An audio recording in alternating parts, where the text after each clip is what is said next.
Okay, so the 3 different pads. We've got a yellow synthetic pad, we've got a blue pad, and we've got a white pad. Because this is so heavily stained, we're going to start with a white pad. The yellow pad won't do it, and the blue pad will be too soft, so we'll go with white.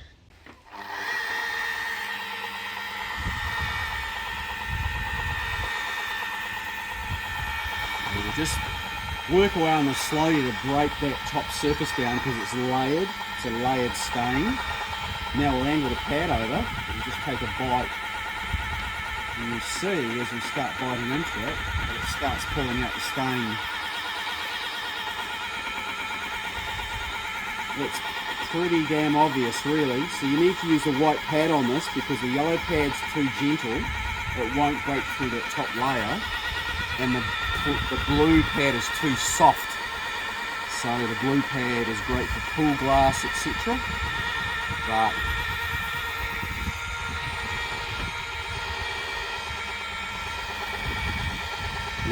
this whole car needs an entire restore. Done.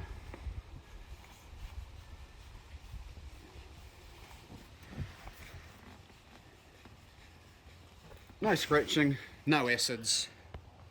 Done. That's the water stained